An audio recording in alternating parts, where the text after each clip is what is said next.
مٹھی بھر دہشت گرد پاکستان کی مجموعی ترقی اور خوشحالی کا راستہ نہیں روک سکتے۔ D G I S P R lieutenant general Ahmed Sharif Chaudhry نے کنگ ایڈورڈ میڈیکل یونیورسٹی کا دورہ کیا۔ یونیورسٹی آمد پر انتظامیہ اور طلباء نے D G I S P R کا استقبال کیا۔ D G I S P R نے یونیورسٹی کے دورے کے دوران آپریشن بنیاد مرصوص میں پاک افواج کی حکمت عملی پر روشنی ڈالی اور کہا کہ مور کے حق میں فتح مبین میں عوام کی حمایت، بالخصوص نوجوانوں کا کردار اہم رہا۔ کشمیر پاکستان کی شہرک تھا، ہے اور رہے گا۔ لیفٹیننٹ جنرل احمد شریف چودھری کا کہنا تھا کہ بلوچ عوام پاکستان سے تاریخ، مذہب، ثقافت اور روایت کے رشتوں میں جڑی ہے۔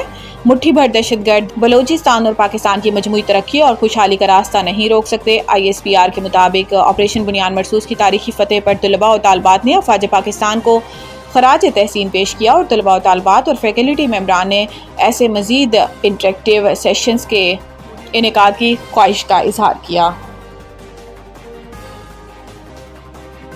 وزیر اعلیٰ خیبر پختونخوا کی آل پارٹیز کانفرنس، آج اپوزیشن کا بائیکاٹ کا اعلان۔ اپوزیشن لیڈر ڈاکٹر عباد اللہ نے اے پی سی کو نمائشی قرار دیتے ہوئے کہا کہ صوبائی حکومت کے فیصلے غیر سنجیدہ ہیں اور ایسی کانفرنس محض سیاسی دکھاوا ہے۔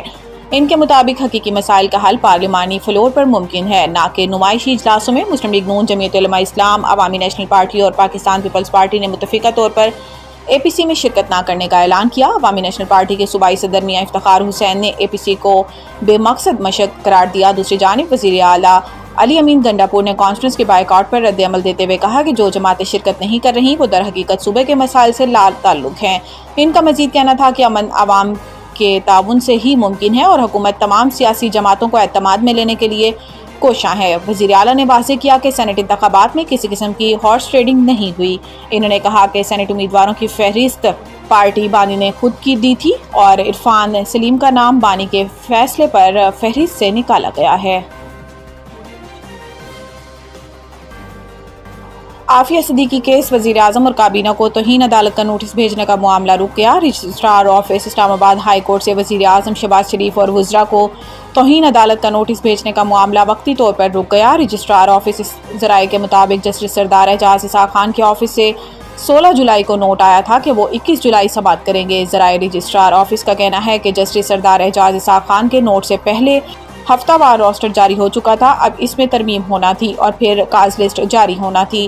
رجسٹرار ہائی کورٹ کے مطابق ہم نے جسٹس سردار اعجاز اسحاق خان کی 21 جولائی کی سماعت کے لیے حوالے سے 16 جولائی کے بعد مجاز اتھارٹی کو نوٹ لکھا تھا۔ مجاز اتھارٹی کا جواب ابھی نہیں آئے گا تو ہی اس پر کچھ بتا سکیں گے۔ رجسٹرار آفس کے ذرائع کے مطابق کیس مقرر نہیں تھا جس کو سنا گیا اور آرڈر ہوا، اور اب اس سے متعلق عدالتی آرڈر پر نوٹس کیسے بھیجیں؟ مجاز اتھارٹی سے اس حوالے سے رائے لیں۔ واضح رہے کہ عافیہ صدیقی کیس میں وزیر اعظم اور وزراء کو توہین عدالت کا نوٹس جاری کیا گیا تھا اور عدالت نے 2 ہفتے میں وزیر اعظم اور وزراء سے جواب جمع کرانے کا حکم دیا تھا۔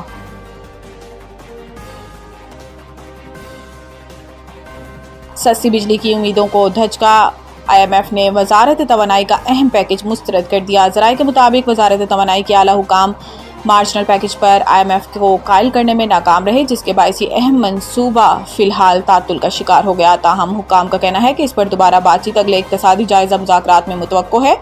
مارجنل انرجی پیکج کی بنیاد ملک میں موجود 8000 میگا واٹ اضافی بجلی کی دستیابی پر رکھی گئی تھی۔ تجویز دی گئی تھی کہ اس اضافی بجلی پر صارفین کو صرف پیداواری لاگت اور کیپیسٹی چارجز ادا کرنا ہوں گے، جبکہ دیگر تمام سرچارجز اور ٹیکسز ختم کر دیے جائیں گے تاکہ صنعتی اور ٹیکنالوجی سیکٹر کو توانائی کی کم لاگت فراہمی ممکن ہو سکے۔ ذرائع نے بتایا کہ یہ پیکج خاص طور پر مصنوعی ذہانت اور ڈیجیٹل معیشت کو فروغ دینے کے لیے ڈیزائن کیا گیا تھا تاکہ پاکستان علاقائی سطح پر مسابقت میں آگے بڑھ سکے۔ تاہم آئی ایم ایف نے اس پیکج کی منظوری کو 100% ریکوری یعنی تمام واجبات کی مکمل وصولی سے مشروط کر دیا، جسے وزارت توانائی فی الحال یقینی نہیں بنا سکی۔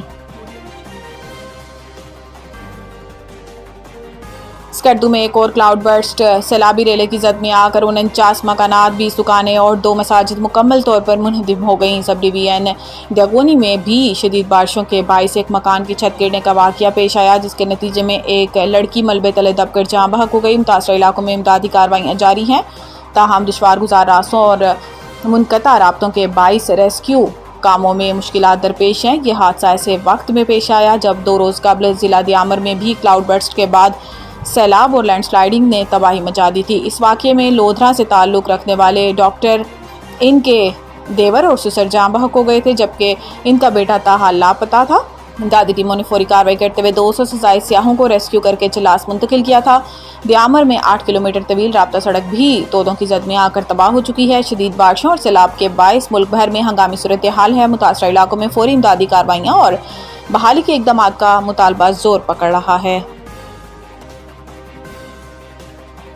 محسن نقوی کی بنگلہ دیشی وزیر کھیل سے ملاقات۔ کرکٹ کے فروغ کے تعاون پر اتفاق۔ Chairman P C B Mohsin Naqvi نے بنگلہ دیش کے امپائر کو پاکستان میں ٹریننگ کی دعوت دی، جبکہ سپورٹس کے فروغ کے لیے پی سی بی اور پی سی بی میں باقاعدہ معاہدہ کیا جائے گا۔ ملاقات میں نوجوانوں کی سکلز ڈیولپمنٹ اور روزگار سے متعلق مشترکہ اقدامات کی ضرورت پر زور دیا گیا۔